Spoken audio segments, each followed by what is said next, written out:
जो खुद से हार जाए उसे दुनिया का कोई हाथ नहीं बचा सकता।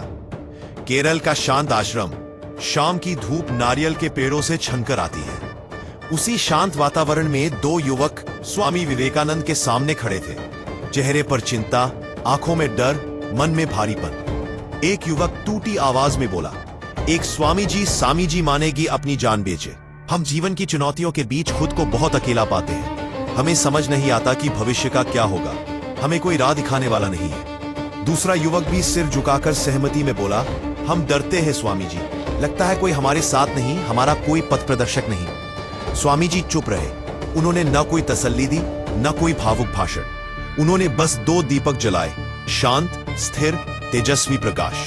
फिर दोनों युवकों को एक एक दीपक देते हुए बोले, तुम्हारे सवालों का उत्तर दूंगा, पर पहले एक काम करो, इस दीपक को बुझाओ। लेकिन शर्त यह है, इसे ऐसी जगह बुझाना जहां तुम्हें कोई देख न रहा हो। दोनों युवक हैरान, पर नियम सरल था, दीपक बुझाना है, बस कोई देख न ले। पहला युवक दीपक लेकर तुरंत निकल पड़ा। आश्रम से दूर सुनसान रास्ते पर गया। चारों ओर अंधेरा था, कोई मनुष्य नहीं। उसने जल्दी से फूंक मारी, दीपक बुझा दिया और वापस लौट आया, जैसे कोई परीक्षा हल करके गर्व से लौटता है। दूसरा युवक पश्चिम दिशा की ओर चला। रास्ते सुनसान, हवा ठंडी, जंगल की महक। उसने एक जगह सोचा, यहाँ कोई नहीं है, यही सही स्थान है। लेकिन तभी पेड़ पर बैठे पक्षियों की आवाजें सुनाई दी। युवक रुक गया। मन ने कहा, स्वामी जी ने कहा था जहां कोई न देख रहा हो। ये पक्षी देख रहे हैं, यह सही जगह नहीं। वह आगे बढ़ गया, जैसे सत्य की तलाश में चल पड़ा हो। आगे उसे एक गुफा मिली। उसने सोचा, यहाँ कोई नहीं, यह पूर्ण एकांत। पर जैसे ही गुफा में दीपक रखा, छोटे कीट प्रकाश की ओर आकर्षित होकर मंडराने लगे। युवक का मन फिर बोला, ये कीट देख रहे हैं, यह सही जगह नहीं। यही खोज उसे और गहराई में ले जाने वाली थी। ऐसी गहराई जहां इंसान अपने अस्तित्व को पहली बार छूता है। असंख्य निगाहों से नहीं, इंसान अपने ही भीतर की नजर से हारता है। युवक गुफा के भीतर और अंदर चला गया। अब अंधेरा गहरा था, हवा स्थिर, चारों ओर ऐसी खामोशी जैसे समय भी थम गया हो। उसने सोचा, यहाँ कोई नहीं, न मनुष्य, न पक्षी, न कीट। यही सही जगह है। उसने गुफा की जमीन में एक छोटा गड्ढा खोदा, घुटनों के बल बैठा और दीपक वहां रखा। अब अंधेरे से घिरी इस जगह में उसे लगा, अब कोई नहीं देख रहा। जैसे ही वो दीपक बुझाने को हुआ, अचानक उसके भीतर से आवाज आई, मैं देख रहा हूं। युवक चौंक गया। आसपास कोई नहीं था, गुफा खाली थी। उसकी आंखें दीपक की रोशनी के सामने खुली हुई थी। वो खुद को फुसफुसाया, ठीक है, मैं अपनी आंखें बंद कर लेता हूं, तब मुझे कौन देखेगा। उसने आंखें कसकर बंद कर ली। अब केवल अंधकार था, कोई बाहरी आवाज नहीं, कोई हलचल नहीं। उसने उंगलियां दीपक की ओर बढ़ाई और तभी भीतर से एक गहरी, ठंडी, तीखी अनुभूति आई, तुम आंख बंद कर लो, पर मैं तो अभी भी देख रहा हूं। उसके शरीर में सिहरन दौड़ गई। गुफा में कोई नहीं था, गड्ढा भी खाली था, आंखें बंद, मन शांत। फिर भी उसे किसी अदृश्य उपस्थिति का अनुभव हुआ, एक उपस्थिति जो भीतर से बोल रही थी, मैं हूं, मैं देख रहा हूं, मैं तुम्हारा साक्षी हूं। युवक का हाथ कांप गया, उसकी आंखें खुली। दीपक बुझाने की शक्ति उसके हाथों से निकल चुकी थी। वह फुसफुसाया, मैं अकेला नहीं हूं, मैं कभी अकेला नहीं था। दीपक जलता रहा, जैसे उसके भीतर किसी प्राचीन सत्य का प्रकाश फैल गया हो। वह दीपक को बुझाने में असमर्थ होकर उठ खड़ा हुआ और वापस आश्रम की ओर चल पड़ा। जब वह लौटा, उसकी आंखों में रोशनी थी, ऊपर नहीं, भीतर से। स्वामी विवेकानंद मुस्कुराए, एक जानकार, स्थिर, दिव्य मुस्कान। युवक ने पूरी बात बताई। स्वामी जी शांत स्वर में बोले, तुमने जान लिया है कि तुम कभी अकेले नहीं हो। तुम्हारे भीतर एक शाश्वत ज्योति है जो कोई भी बुझा नहीं सकता। वही तुम्हारी शक्ति है, वही तुम्हारा साक्षी है, वही तुम्हारा अनंत है। वही जो भीतर का दीपक जगा लेता है, दुनिया का कोई अंधेरा उसे छू नहीं पाता। स्वामी जी युवक की आंखों में उतरती उस रोशनी को देख रहे थे, एक ऐसी रोशनी जो किसी गुफा, किसी परीक्षा या किसी सिद्धांत से नहीं, भीतर की पहचान से जन्मी थी। स्वामी जी बोले, तुम दीपक इसलिए नहीं बुझा पाए क्योंकि तुमने पहचान लिया। तुम्हारे भीतर एक ऐसा साक्षी है जिसे कोई छुपा नहीं सकता। वही साक्षी तुम्हारी असली शक्ति है। दोनों युवक ध्यान से सुन रहे थे। स्वामी जी ने कहा, आज लोग भीड़ में भी अकेले हैं। वे कहते हैं, मेरे पास साधन नहीं, मेरा अतीत बुरा था, कोई मेरा साथ नहीं देता। ये सब दुर्बलता के हिप्नोटिज्म है। सच तो ये है, तुम कभी अकेले हो ही नहीं सकते। अनंत का संबंध तुम्हारे भीतर है। हवा में एक गहरी गूंज फैल गई, जैसे शब्द सिर्फ कानों को नहीं, आत्मा को छू रहे हो। स्वामी जी ने एक पत्ती उठाई और बोले, जिस शक्ति से यह पत्ता हिलता है, जिस शक्ति से सूर्य जलता है, जिस शक्ति से महासागर उठते हैं, वही शक्ति तुम में भी है। असली शक्ति मांसपेशी से नहीं आती, सरफेस से नहीं आती, सोर्स से आती है। दोनों युवक चुप थे। उनके मन में एक नया द्वार खुल चुका था। स्वामी जी ने आगे कहा, जब ये आंतरिक अनंत शक्ति पदार्थ को छूती है तो भौतिक विकास होता है। जब ये शक्ति विचारों को छूती है तो बुद्धि तेज होती है, और जब ये शक्ति खुद को पहचान लेती है तो मनुष्य निडर, साहसी और उज्जवल बन जाता है, जैसे तूफान में प्रज्वलित सूरज। युवक की सांसें तेज हो गई। साब कि दुनिया उसे नहीं रोक रही, उसका अज्ञान उसे रोक रहा था। देश साधु की नहीं रहा। पहली बार पूरा आश्रम जैसे रोशनी से भर गया। साधुओं की नहीं, पहाड़ियों के गुफाओं में रहने वालों की नहीं। इस पर हर मनुष्य का अधिकार है, हर युवा का, हर कर्मयोगी का, हर संघर्षरत आत्मा का। अपनी अनंत शक्ति को पहचान लो, फिर देखना, साहस, ईमानदारी, चरित्र, पवित्रता, ये सब तुम्हारे भीतर खुद ब खुद प्रकट होंगे। अपनी शक्ति को मान लोगे, उसी दिन किस्मत अपनी नींव बदल देगी। स्वामी विवेकानंद की आवाज शांत थी, पर भीतर तक उतर जाने वाली। दोनों युवक जैसे शून्य में खड़े होकर सुन रहे थे। हर शब्द गूंज बनकर दिल में उतर रहा था। स्वामी जी बोले, संसार में सिर्फ एक ही बुराई है, खुद को कमजोर समझना। जब तुम अपनी शक्ति को नकारते हो, तुम दुख को जन्म देते हो। जब तुम अपनी शक्ति को पहचानते हो, तुम दुनिया को बदलते हो। अब स्वामी जी ने 5 अनंत सिद्धांत बताए, ऐसे सिद्धांत जो इंसान को कमजोर से अजेय बना देते हैं। पहला सिद्धांत, सामना करो। स्वामी जी की आवाज बिजली की तरह चमकी। जो भी कठिनाई आए, जो भी अन्याय, डर, समस्या, पहला काम है उसका सामना करना, पीछे हटना नहीं। ये संसार एक महान जिम्नेजियम है। ये तुम्हें मजबूत बनाने के लिए कठिनाइयां देता है, तोड़ने के लिए नहीं। एक कदम पीछे नहीं, इसी में शक्ति जागती है। युवक के चेहरे पर जैसे साहस की एक नई रेखा उभरी। दूसरा सिद्धांत, आत्मविश्वास। कभी मत कहना, मैं नहीं कर सकता। तुम अपनी शक्ति को नकारते हो, इसलिए हारते हो। स्वयं पर अटूट विश्वास, वही ईश्वर पर विश्वास है। दोनों युवकों की आंखें चमक उठी, जैसे अंदर कोई लंबी नींद से जागा हो। तीसरा सिद्धांत, दृढ़ निश्चय और अनुशासन, वही ईश्वर पर विश्वास है।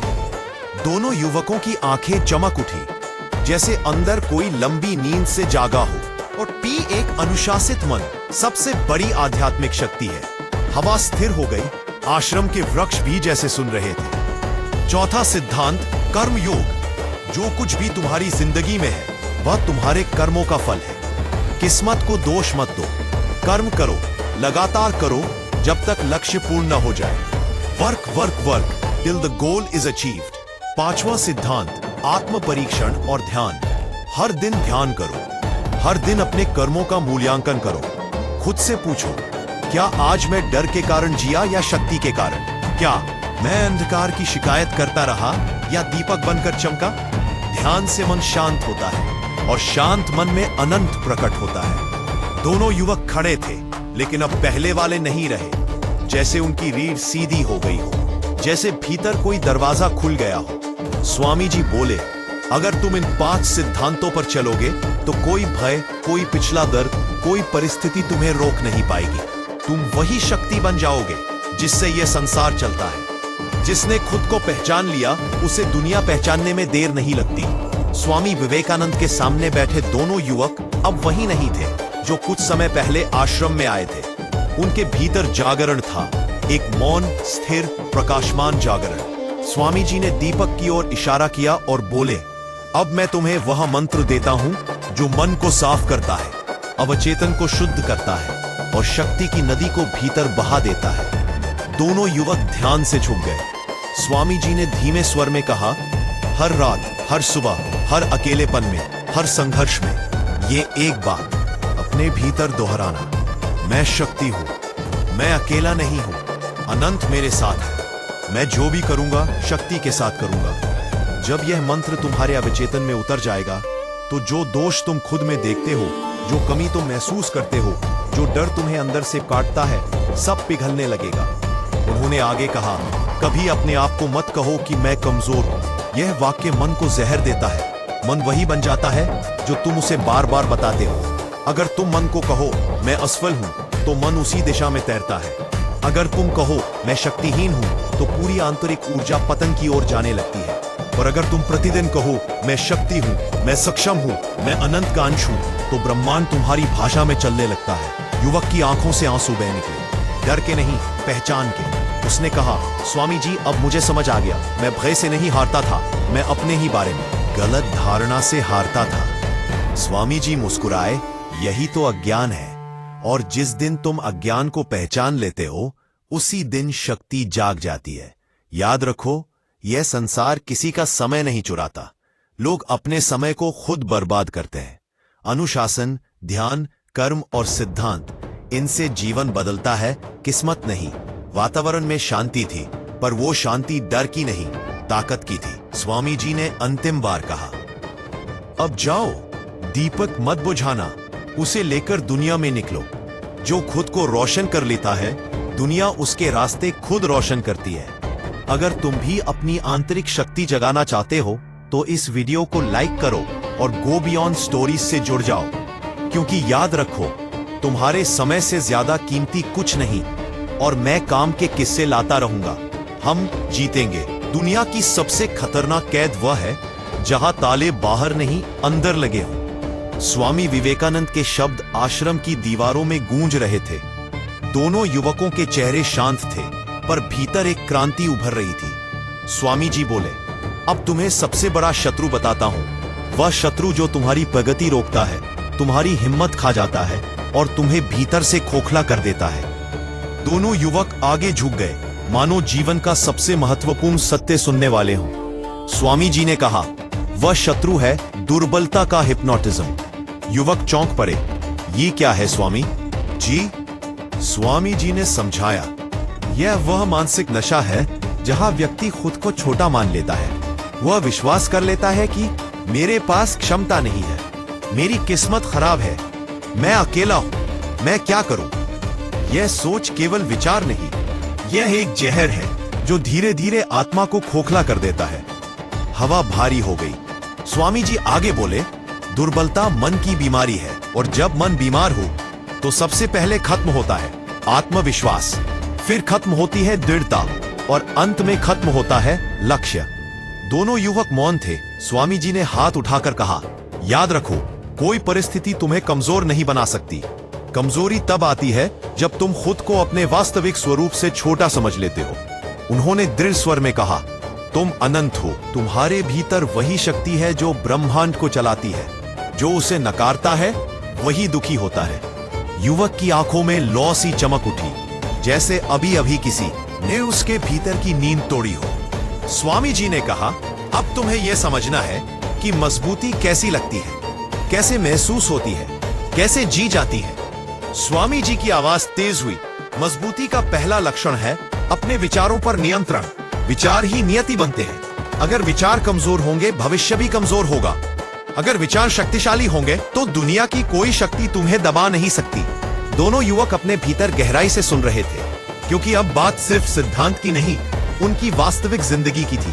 स्वामी जी ने हाथ जोड़कर कहा, अगला कदम है मन को वह आदेश देना जो एक योद्धा अपने सैनिकों को देता है, स्पष्ट, अटल और दृढ़। वातावरण में बिजली सी ऊर्जा फैल गई। युवक तैयार थे। अब उनकी ताकत का असली निर्माण शुरू होने वाला था। जिसने अपने विचारों को संभाल लिया, उसके खिलाफ कोई युद्ध जीता नहीं जा सकता। स्वामी विवेकानंद के सामने बैठे युवकों के भीतर अब केवल एक आग थी, परिवर्तन की आग। स्वामी जी ने गहरी सांस ली और कहा, अब बात करते हैं उस शक्ति की जिससे मन लोहे सा कठोर और लक्ष्य पहाड़ सा अटल बन जाता है। दोनों युवक ध्यान से उनकी ओर देख रहे थे। स्वामी जी बोले, विचार, यही तुम्हारी सेना है, यही तुम्हारी युद्ध भूमि है। अगर तुम अपने विचारों को जीत लो तो संसार तुम्हारे सामने झुक जाएगा। उन्होंने अपनी उंगलियां हल्का सा आकाश की ओर उठाई। कोई भी महान काम पहले विचार में जनता है, कोई भी हार पहले विचार में लगती है, कोई भी डर पहले विचार में पैदा होता है। युवक के चेहरे पर हल्की बेचैनी उभरी। तो क्या विचारों को बदलना ही जीवन बदल देता है स्वामी जी? स्वामी जी मुस्कुराए। हाँ बिल्कुल, पर विचार बदलना आसान नहीं, यह अभ्यास है, अनुशासन है। परिवर्तन की 3 श्रेणियां हैं। उन्होंने आगे कहा, विचारों की 3 श्रेणियां हैं। पहली, कमजोर विचार, जो कहते हैं मेरी किस्मत खराब है। ये विचार इंसान को अंदर से खोखला करते हैं। दूसरी, भ्रमित विचार, जो दिशा नहीं देते, सिर्फ दौड़ाते हैं। ये सबसे खतरनाक है क्योंकि ये मन को थका देते हैं। तीसरी, शक्तिशाली विचार, जो मन में अनुशासन, स्पष्टता और साहस जगाते हैं। यही विचार भविष्य को आकार देते हैं। युवक अब स्पष्ट रूप से समझ चुका था कि उसकी असफलता, उसकी देरी, उसकी उदासी किसी बाहरी कारण से नहीं, विचारों के अव्यवस्थित होने से आई थी। स्वामी जी बोले, हर सुबह और हर रात अपने विचारों को एक आदेश दो, मैं शक्तिशाली हूं, मेरी सोच स्पष्ट है, मैं हर परिस्थिति का सामना करूंगा। ये वाक्य केवल शब्द नहीं, ये तुम्हारे अवचेतन में हथियार बनकर उतरते हैं। फिर उन्होंने हाथ जोड़कर जोर से कहा, जिस दिन तुम्हारे विचार तुम्हारी दिशा बन जाएंगे, उस दिन भाग्य भी तुम्हारे पीछे चलने लगेगा। युवक के चेहरे पर दृढ़ता उभर आई, जैसे उसके भीतर कोई सैनिक पैदा हुआ हो। स्वामी जी की आवाज गहरी और अडिग, अब तुम मन को नियंत्रित करने के अगले चरण के लिए तैयार हो, जहां विचार नहीं, निर्णय राजा बनता है। और निर्णय वही ले सकता है जो खुद पर और अनंत पर विश्वास रखता है। वातावरण में एक तेज मौन ऊर्जा दौड़ गई। अब यात्रा अंत की ओर नहीं, उठान की ओर जा रही थी। जिसका निर्णय कमजोर हो, उसका जीवन भी कमजोर हो जाता है। आश्रम की हवा पूरी तरह बदल चुकी थी। मानो पेड़, मिट्टी, हवा भी स्वामी जी के शब्दों की गूंज समेट रहे हों। दोनों युवक जो कुछ समय पहले दिशा विहीन थे, अब भीतर से स्थिर और तेजस्वी लग रहे थे। स्वामी जी बोले, अब हम उस शक्ति की बात करेंगे जो मन को राजा बनाती है, निर्णय। स्वामी जी की आंखों में असाधारण चमक थी। निर्णय ही शक्ति है, निर्णय ही ऊर्जा है, निर्णय ही चरित्र का पहला पत्थर है। अगर विचार सेना है तो निर्णय सेनापति है। युवक ध्यान से सुन रहा था। स्वामी जी ने कहा, अधिकतर मनुष्य इसीलिए हार जाता है क्योंकि वह निर्णय ही नहीं ले पाता। कभी हां, कभी ना, कभी डर, कभी आशा, कभी लक्ष्य, कभी बहाने। इस खींचातानी में इंसान की शक्ति बिखर जाती है। उन्होंने जोर देकर कहा, निर्णय न लेना गलत निर्णय लेने से भी खतरनाक है, क्योंकि गलत निर्णय तुम्हें सबक देता है, पर निर्णयहीनता तुम्हें अंदर से खत्म कर देती है। युवक की आंखों में भाव उभरा, लेकिन स्वामी जी, हम दृढ़ निर्णय कैसे लें? स्वामी जी ने हाथ उठाकर उत्तर दिया, 3 नियम है। पहला, मन को एक ही दिशा दो। जब 2 दिशाएं होंगी, ऊपर और नीचे, मन फट जाएगा, जैसे दीपक को बुझाने की परीक्षा में हुआ था। दूसरा, निर्णय को कर्म से सींचो। सिर्फ निर्णय लेना काफी नहीं, उसे रोज के कर्मों में उतारो। कर्म निर्णय को स्टील बनाते हैं। तीसरा, डर को चुनौती भेजो। डर निर्णय का सबसे बड़ा जोर है। डर को देखो, पहचानो और कहो, मैं तुम्हारे बिना भी चल सकता हूं। वातावरण में एक चुप्पी गिरी, वो चुप्पी जो केवल तब आती है जब सत्य भीतर चोट करता है। स्वामी जी ने कहा, एक बार निर्णय कर लो कि तुम कमजोर नहीं, तो पूरी प्रकृति तुम्हारा मार्ग बदलना शुरू कर देती है। निर्णय ही वह चाबी है जो मन, शरीर, कर्तव्य, सफलता सबके दरवाजे खोल देती है। युवक के चेहरे पर अब डर नहीं था, केवल एक स्थिर, पटल कठोरता, जैसे किसी ने उसकी रीढ़ की हड्डी को स्टील से बदल दिया हो। स्वामी जी ने मुस्कुराते हुए कहा, अब तुम यात्रा के चौथे चरण में प्रवेश करने के लिए तैयार हो, जहां कर्म अकेला नहीं, शक्ति का विस्तार बनता है। हवा में कंपन था, जैसे सच की कोई लहर हर दिशा में फैल गई हो। जिस इंसान का कर्म सो जाता है, उसकी किस्मत भी सो जाती है। आश्रम में अब एक अदृश्य ऊर्जा तैर रही थी। युवक के चेहरे पर दृढ़ था, आंखों में चमक, मन में स्थिरता। स्वामी विवेकानंद ने उसकी इस बदली हुई अवस्था को देखा और बोले, अब वह चरण है जहां शक्ति भीतर नहीं रहती, बाहर प्रकट होने लगती है। यही कर्म का मार्ग है। युवक ध्यान से सुन रहा था। स्वामी जी ने कहा, जो तुम सोचते हो, जो तुम निर्णय लेते हो, वो सिर्फ बीज है। जब तक कर्म की मिट्टी ना मिले, बीज अंकुरित नहीं होता। उन्होंने आगे कहा, कर्म ही शक्ति को शरीर देता है, कर्म ही सपने को वास्तविकता देता है, कर्म ही मन की दुविधा को तोड़कर आगे बढ़ाता है। युवक ने धीरे से पूछा, स्वामी जी, अगर मैं रोज मेहनत करूं पर परिणाम न मिले तो? कर्मयोग का पहला नियम याद रखो, परिणाम तुम्हारा अधिकार नहीं, पर कर्म तुम्हारा धर्म है। किस्मत की चिंता मत करो, ध्यान केवल कर्म पर रखो। आज का प्रयास कल का भाग्य बनाता है। आलस्य सबसे बड़ा पाप है। किस्मत को दोष देना अपने हाथ काटने जैसा है। कर्म ही तुम्हारी रक्षा है, कर्म ही तुम्हारी पहचान, कर्म ही तुम्हारी प्रगति और कर्म ही तुम्हारी आध्यात्मिक उड़ान। युवक के भीतर आग सी उठी। स्वामी जी ने आगे कहा, जब तुम लगातार कर्म करते हो, मन स्थिर होता है, डर गलता है, शरीर मजबूत होता है और अवचेतन तुम्हारे साथ खड़ा हो जाता है। यही वह क्षण है जब तीनों, मन, शरीर और आत्मा एक पंक्ति में खड़े हो जाते हैं। उन्होंने उंगली उठाकर कहा, याद रखो, जो व्यक्ति हर दिन थोड़ा सा भी आगे बढ़ता है, उसकी जीत निश्चित है, क्योंकि कर्म कभी व्यर्थ नहीं जाता। वह हमेशा लौटकर आता है, या ताकत बनकर या अवसर बनकर। युवक के भीतर कोई बंधन टूट गया, जैसे वह अचानक हल्का और मजबूत दोनों हो गया हो। स्वामी जी की अंतिम पंक्ति थी, अब तुम अंतिम चरण के लिए तैयार हो, जहां शक्ति का लक्ष्य है स्वयं को जीतना, और जो खुद को जीत ले, दुनिया उसे कभी हरा नहीं सकती। या दुनिया को जीतना आसान है, खुद को जीतना कठिन, पर जिसने खुद को जीत लिया वह दुनिया का मालिक बन गया। आश्रम की हवा अब पूरी तरह शांत थी। दोनों युवक स्वामी विवेकानंद के सामने ऐसे बैठे थे मानो किसी युद्ध भूमि से विजयी लौटे सैनिक हो। अंतर केवल इतना था, उन्होंने किसी और पर नहीं, अपने भीतर की कमजोरी पर विजय पाई थी। स्वामी जी ने अंतिम बार दीपक की ओर इशारा किया, वही दीपक जिसे एक युवक बुझा नहीं पाया था, वही दीपक जिसने उसे खुद से मिलाया था। स्वामी जी बोले, अब तुम्हें अंतिम सिद्धांत बताता हूं, स्वयं पर विजय ये शक्ति का सबसे ऊंचा शिखर है। युवक ध्यान से सुनने लगा, जैसे उसकी आत्मा कान बन गई हो। स्वामी जी ने कहा, अपने मन की हर हलचल का निरीक्षण करो। डर उठे देखो, लालच उठे देखो, गुस्सा उठे देखो, इच्छाएं उठे देखो, और फिर शांत मन से कहो, मैं तुमसे बड़ा हूं। युवक की आंखों में तीव्रता आ गई, मानो उसे पहली बार पता चला कि उसका असली शत्रु बाहरी दुनिया नहीं, उसकी आंतरिक अनियंत्रित शक्तियां है। स्वामी जी आगे बोले, अपने मन को नियमित जांचो, हर रात खुद से पूछो, क्या मैं आज डर के कारण जिया या शक्ति के कारण? क्या मैंने अंधकार की शिकायत की या दिया बनकर जला?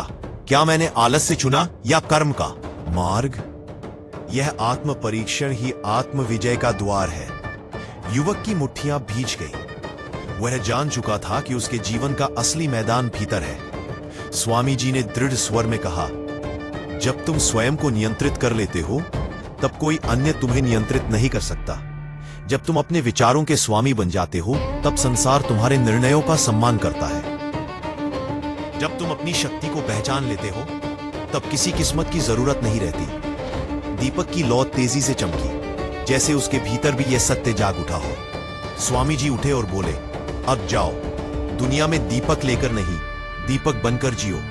जो भीतर की रोशनी जगा लेता है, दुनिया का कोई अंधेरा उसका कुछ नहीं बिगाड़ सकता। दोनों युवक झुककर प्रणाम करते हैं। वे अब बड़े हले वाले युवक नहीं रहे। वे लौटते समय अपने साथ कोई वस्तु नहीं ले गए, लेकिन एक अमूल्य चीज लेकर गए, स्वयं की शक्ति की पहचान। अगर तुम भी भीतर की शक्ति जगाना चाहते हो, तो इस वीडियो को शेयर करो और गो बियॉन्ड स्टोरीज से जुड़ जाओ, क्योंकि याद रखना, तुम्हारे समय से कीमती कुछ नहीं, और मैं काम के किस्से लाता रहूंगा। हम जीतेंगे।